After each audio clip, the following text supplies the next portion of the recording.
Welcome to the Finding the Magic podcast, where books come alive. I'm Tricia Copeland, a fiction author and host of this show. If you love books, finding great reads, and hearing about the story behind the story directly from the authors, this is the place for you. Whether you like fantasy, science fiction, dystopian, or romance titles, I think you'll find something to love in my playlist. Listen in to discover something magical about a book or two today. Hi, Sally. Hi, Trisha. How are you? I'm good. How are you? I'm doing great. Thank you. Welcome, everyone, to the Finding the Magic podcast. We're with Sally Barrilla, right? Yeah. You can say it much better than I can. I can't roll my R's, but I'm so excited to good. have you here. I was on your podcast recently, or it's going to air semi-recently. And I'm so excited to learn about your book. So you have a psychological thriller, correct? Yes, I do. And it's called The Doctor. Combination of love, hatred, and revenge is served. Yeah, it's completely. And it's a mouthful, but it's my first book, but not the last. Oh, good. Well, dive in. How did you decide to write a thriller, and what is this about? And I need all the deets. Absolutely. So I want to say just loved writing ever since I was a kid. I think, coming from school and I did not learn English until I think I was about maybe 4 years old. So my teachers would basically help me just learn English through reading books, short stories, novels, and I think I just fell in love with the creativity and the imagination that comes from a book. And then the more that I started reading, I honestly just loved, mystery novels. I loved Agatha Christie. I started reading more Stephen King, James Patterson, and I just started really just finding myself obsessed with true crime and thrillers. And when I started watching, Lifetime movies, I thought, okay, this is really incredible. Just the drama that goes into these things, the dynamics. And it was all fiction, but I actually had a dream where I was a private detective and I was in search of something. And the more that I remember that dream, it was basically like, oh, I'm a detective, but I'm searching for revenge. I want to hurt a doctor. And it was just a random doctor. And then I thought, okay, we can definitely take this somewhere. And I first started writing my book when I was 20 in college. It was through a creative writing assignment. And I remember the prompt basically, oh, if you could picture yourself as another version of yourself, but the complete opposite, how would it be? And I thought, okay, I think I like to think of myself as cheery, positive, but maybe if I wasn't that version of myself, how would it be? And then I just started playing around with it. That's really neat. Yeah. I have a science background, so I've taken classes since I began my fiction journey. But yeah, I always think it's so cool that like you got a chance to learn how to do characters, how to do plot, how to set things up. Because I feel like mystery and psychological thrillers are like the hardest thing to write. Yeah. I Because feel it's just super interesting because I definitely want to learn how to keep up with the drama, but without going too overkill. So I think, what really helped me interest this is like reading Stephen King's On Writing book. It's like, okay, how to just really make the drama flow easily, and then writing several revisions until I was finally satisfied. It was so funny that process. so tell us about it. So you've told us a little bit about the book, but tell us about the main characters, what's going on with them, and maybe a little bit about where they're going to go. Absolutely. So my main character, Detective Sasha Thomas, is basically a woman who she she's basically a woman who suffered a lot of hardships, a lot of trauma, grew up in foster care, the complete opposite of me, basically. But the more that I got to learn her story, I realized that we're actually not that distinct in character. I feel like, Detective Sasha Thomas, she's basically me, but she's a version of somebody that I wanted to be. She's what one could say, pardon the language, a badass, somebody who could defend herself, somebody, who is not afraid to just basically stand up and say, oh, if I don't like something, I'm going to express it. And I found it really interesting just to be like a different character, but somebody who I portrayed as much stronger, so much more characteristic, charismatic. not so introverted as I would be. And the other main character, I guess you could say, our antagonist is Dr. Jonathan Morgan. And it was really interesting because I basically made him the villain of my book, but I think in a way, throughout the whole story, he sort of helps Sasha realize that revenge is not the answer. Because basically, the whole premise is Sasha discovers that her son was murdered by Dr. Morgan through his chemotherapy treatments. And she basically goes on this whole journey of just pure revenge. She's out for blood. But then I think throughout the whole story, she just starts to really ponder whether or not revenge is going to help her heal or just forgiveness. And I kind of wanted to bring that lesson into life and thinking, we've all had somebody that we love. We've all had somebody who may have been harmed or somebody who we wish we could have helped in so many different ways. And I thought, if you had someone you loved and you found out that they were, God forbid, murdered or injured by someone that you thought that you could trust, how would you respond with that? And then I really just wanted to have my character remember that sometimes fighting fire with fire, well, pretty much all the time, it gets you nowhere. And then just remembering that sometimes, even if people don't ask you for forgiveness, sometimes the best thing that you can do is just forgive them because it just darkens your heart. And I really wanted to bring that message to my character. Yeah, I mean, having a loss like the loss of a child, I can't even imagine. And I'm sure like, yeah, some of that is like grief talking, right? It's like, what do you do with that grief? That grief feels horrible. So let's channel it into something else, into an action, into anger, into something else that's gonna get me through like feeling the pain, or get me around feeling the pain Yeah. in some aspects. It's interesting that you said that about the chemo because I was just watching the show The Resident on Netflix. Have you ever seen that? It sounds familiar. It actually sounds a little familiar. I think I was watching or maybe heard something the other day with my dad. I'm not too sure, but because he basically will just skim through channels, so I can't remember off the top of my Yeah, head. anyway, so yeah, it popped up on, I started watching and it's kind of a typical medical show, but one of the storylines is that one of the doctors is like treating patients that don't even have cancer with chemotherapy to get cure patients for her research, right? So like she looks better and cure them, but also charge them for the chemo drugs that they didn't even need in the first place. So that was just one of their storylines. So that's why it's That sounds like a plot scene in Grey's Anatomy. yeah, well, yeah, I mean, all these is like they're kind of predictable because there's only so many different plot stories you can go with like medical drama. But anyway, it's fun enough to watch on the treadmill. Oh, So wow. And that's actually something great because maybe it gives you inspiration to write with your stories. yeah.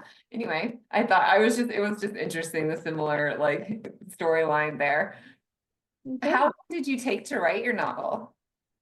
Oh, that's a great question. For me, it definitely was a process because I've always known that I wanted to write a book, but I didn't know if I wanted to write a psychological thriller novel or maybe a biography or maybe even a cookbook, even though I'm not that much of a chef.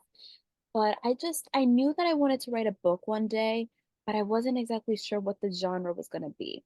But then the more that I started really just loving murder mystery, and I was obsessed, with Agatha Christie, Stephen King, and I was reading more of those stories, and I thought, how do I write something that is like keeping the reader on their toes, waiting to see what happens next?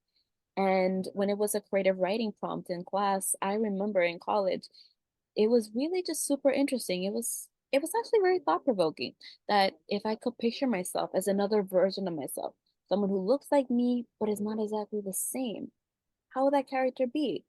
And like I said, I started first writing my book when I was 20 and I loved it. But when it was during the pandemic that because I was, studying and working at the same time, I actually had to put it aside because I was just so swamped. But when the pandemic actually, started, coming into effect in New York, as you know, everything was shut down and being remote, I actually decided to take the time to sit down and write. And then I thought, I probably am just gonna feel like this is a hobby. I'm not gonna get anything done with it. But no, I motivated myself to just write every single day as much as I could, even if it was for 5 to 10 minutes. I really can't go anywhere. I'm working from home. I'm studying from home. Let's just find a way to do this. And a friend of mine from LinkedIn actually told me about a publishing press called New Degree Press, and it was a self-publishing company, and she had just published her book.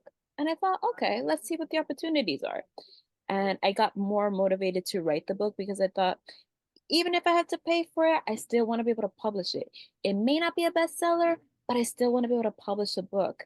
And it was all worth it because I managed to become the first person in my family ever to publish a book. And I got to do it at 23 years old. And it was just such an amazing feeling, you know. I didn't know when I was going to be able to write a book. I didn't know how much I was going to spend to write a book. I didn't know if it hit bestseller list or maybe not, but there was nothing worthwhile than just having that book in my hands and knowing I did it. I finally published a book, and oh my God, I think I just fell in love more with writing at that point. I was gonna say that's what happened to me. Like I really hadn't thought that I would publish my first book, and then I did it.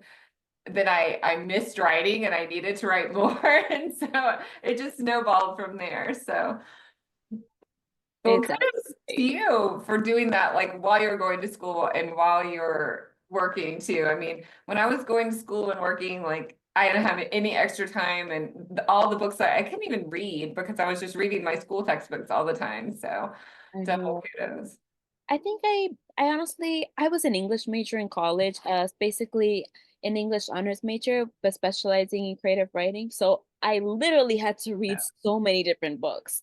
And then it definitely my writing journey was put on a little bit of a strain, I will say, because when I tell you it was a little bit of a struggle because I was working full time. I was also an intern at Penguin Random House.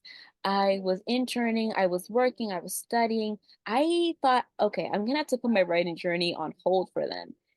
And then when the pandemic hit, I thought, okay, how many times am I gonna be able to have an opportunity to just sit down and write and just see what happens there? And I thought, okay, just do it, just do it, and you never know what opportunities may happen. And it just felt like something so motivating, like I had something to wake up to. I had something to continue writing the next story. I didn't even know where my journey was going to lead me. I didn't know what the story was going to end up with. I didn't know if I'm going to be able to, I don't know. I just wanted to see where this book would take me. That's so fun. Yeah. That's such a neat story. So so do you work in the book industry now? I wish, but I actually work for a social work company in New York City, and it definitely is something, it's not related to the book publishing process, but it is something that I appreciate because I'm able to help people. I'm able to help a group of people, you know, no matter what their struggles are, and just like see situations and help make it better, coming together, working with the team. I will say one day the dream goal is to one day work in publishing, but I'm never gonna give up because I believe, no matter how early or how late a process may be, your dreams are never impossible. They may take a little bit of work, but I like to think it will happen. Well, I'm thinking the social working job is going to give you a lot of story ideas for those thrillers coming up. Maybe I would. It's just I have to be careful because obviously what says in the office, you obviously can't repeat it. But I would say, you know, I can definitely see about ways of try to do it safely, but also making sure that, no confidentiality laws are broken. But I would say it definitely gives me something to wake up to, learning how to really be like Detective Sasha Thomas, really learning how to help people, and also getting a little bit of enjoyment out of it. Well, and learning about human nature and all those type psychological things. So yeah. Exactly. So are you working on anything now? So that's a great question. I'm actually working on my second book, but it's actually not a psychological thriller novel at all. It's actually a memoir of my dad's book. Basically, my dad and I have been working together because he asked me to write my second book about his immigration story when he came to America. And I mean, I'd always known about, how he immigrated from here basically from Ecuador to America, and then just learning how that process was, and eventually making a family here, reuniting with my grandmother here. But it's super interesting. I'm currently working on that. And when I tell you, I have so many people for my dad's friends on WhatsApp. They're reaching out to me. Okay, when I was with your father in 1987, I went here, I did this. Like, I have so many people going off my phone sometimes because they all want to be involved in the story, but it's so fun. It's so cool. And it's basically he's saying it, he's writing, I'm typing it, and he's just saying it with all with his words. Wow, that's a neat experience to be able to have with your dad. What a bonding. Yeah, that would be really It neat. was. It definitely took a little bit of convincing on my part because I wasn't sure. Like, at first, the story was looking to be more of a short story than a full-on book. And then the more that I thought about it, my book, it wasn't a complete failure, my first book, but, it definitely didn't get as many eyes as I would have wanted it to. And it had somebody gave it a 1 star on Goodreads, only 1 star. And then I thought, oh my gosh, do I feel like I'm strong enough to publish a book about my dad? And then, if people don't really like it, critiques are definitely not my strong suit. But my dad actually brought this really great quote, if you live your life based on what others think of you or what others expect of you, then you're not really living. And it definitely super interesting. We're currently working on it together. I don't know when I'll get it published, but I promised him I will, and I'm gonna do it. Fun. Well, yeah, and don't look at those reviews because that just wasn't their book. I mean, there are readers for every book, I think. And Yeah, so yeah, that's yeah, the whole yeah, publishing marketing, that's a whole nother thing. absolutely. It's definitely a whole nother ballpark, but it's definitely super interesting. And it's funny because when I was an intern back at Penguin Random House, I was an editorial intern for Putnam and Razorbill, two different imprints. I actually learned that the publishing process is a lot more complex than we think. Looking at manuscripts, looking at something that can really stand out to you, really looking at something that could help the story flowing easier. It's definitely super interesting and it motivates me more to just want to create the best of my abilities. And knowing that I have the potential to do that, my first book, I know is my first one, but now that it's my dad's story, it's just so interesting to see like the different levels that I can take it. And in a way, it's like we're sort of working together. And I told him, we don't know how long we'll have on this earth, but at least I'll be able to have this book and future generations can read it, our relatives can read it and know that this is our family, this is our legacy. And it's just super interesting to see how the world of writing can take us all. Yeah, that's a neat book because yeah, like you said, future generations will always have that and have that history. So Exactly. And I find that's one of the most beautiful things about writing. Whether you love psychological thriller novels, memoirs, cookbooks, or manga, I think anime stories, everybody will find the genre that works for them, that's suitable for them, and maybe it can inspire them to follow their own goals. And I know because I actually have a podcast myself, as you and I both know, Trisha.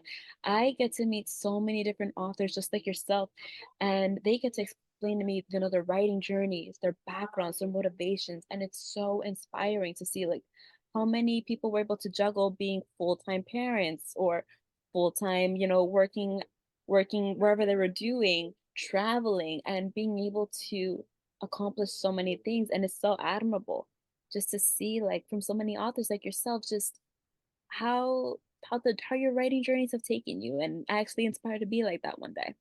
yeah, yeah. Well, and tell us the name of your podcast because that was going to be my next question, so we can plug your podcast as well. Absolutely. Absolutely. So my podcast is called Detective Writer, and you can actually find me on detectivewriter.com. Great, thank you. And yeah, because I started my podcast during the pandemic just because I miss my author friends. And I thought, well, if I do a podcast and I talk to my author friends about their books, then we can share them with the world. And that's like a win-win for everyone. So Exactly. And I've actually started my podcast, I think maybe around 2021. I can't even remember at this time. but we're currently on season 6, and I think your episode comes out next week. So I'm sharing it with you soon. And it's super interesting because my book isn't only for authors, it also is a mix of true crime. So I love researching, unsolved crimes, whether they're mis unsolved mysteries, unsolved murders. And it's sort of my hope that one day we can gather enough clues about so many things have happened, that so many crimes that have yet to be solved, and maybe provide justice to victims and their families. And then I also, at first, I was just researching horror story after horror story that I thought I need to just like talk about something positive. So then Detective Writer was born. I can have talk about my writing journey, have other people come in and talking about writing journeys. So it's a mix of true crime, my podcast, while also talking about writing journeys. And then my guests aren't only authors. I welcome anybody because I just love having conversations. But oh my gosh, I think I freaked myself out way too much in the beginning. Just reading horror stories, somebody did this and something did that, and the images I would see, I think I needed to look at something positive Yeah, at some point. I cannot read horror at all. And sometimes even psychological thriller crosses the line for me. It seems like yours is pretty safe, but don't give it away if it's not.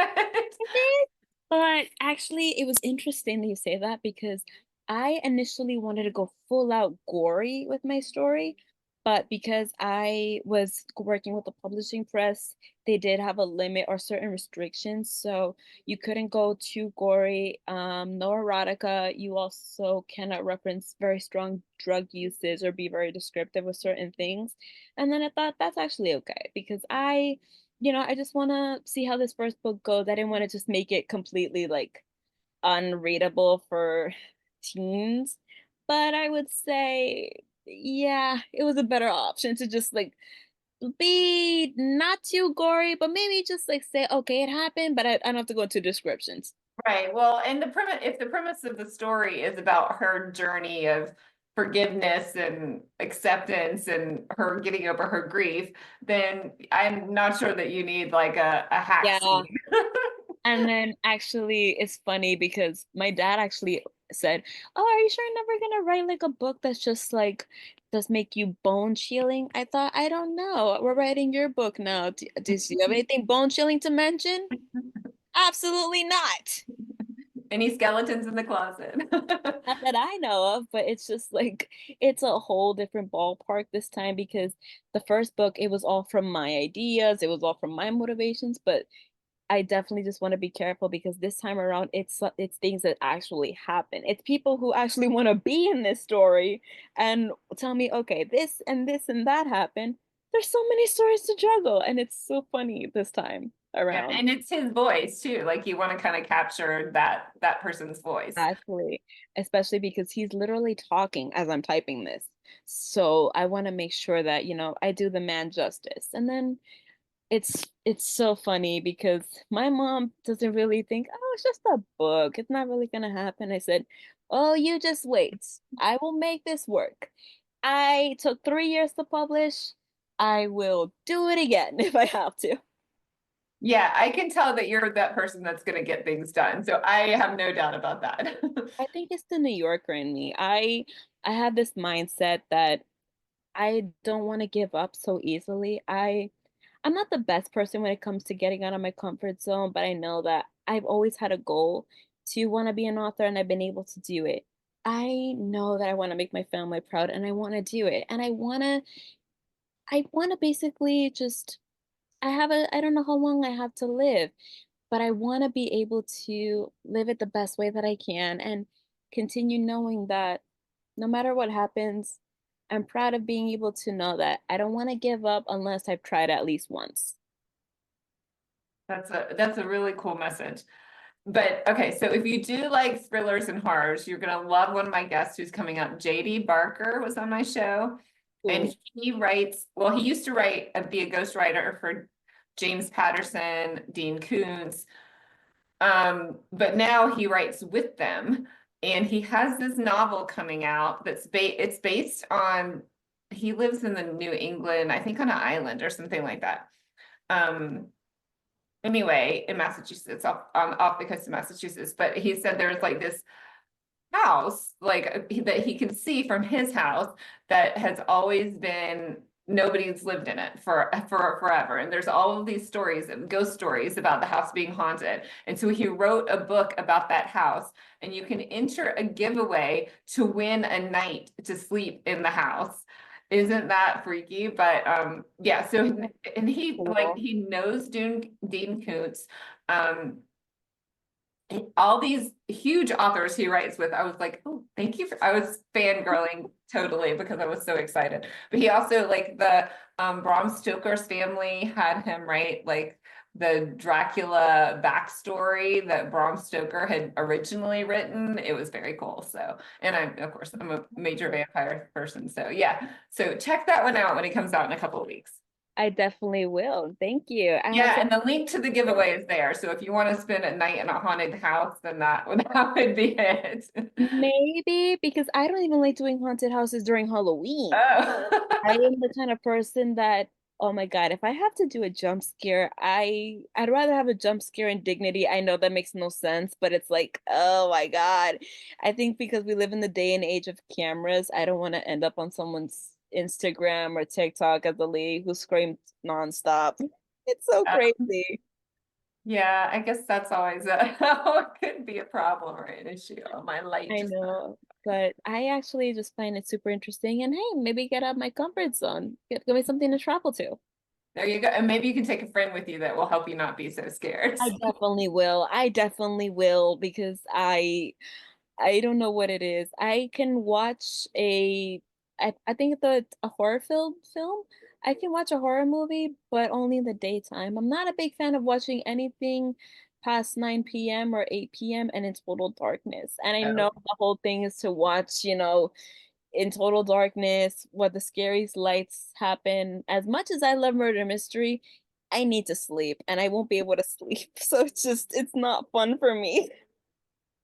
That's interesting that you like that, but then yeah. So I know. I don't even make sense myself, but it's just I don't know what's happened. It's just I think I've just started realizing that I am okay researching, learning how to keep people safe, learning on how to bring justice for victims and helping us prevent, future crimes in the future. But I think, anything for just completely just oh my God, so something so terrifying. I don't think I can do it. I'm a total coward. I'm a total coward.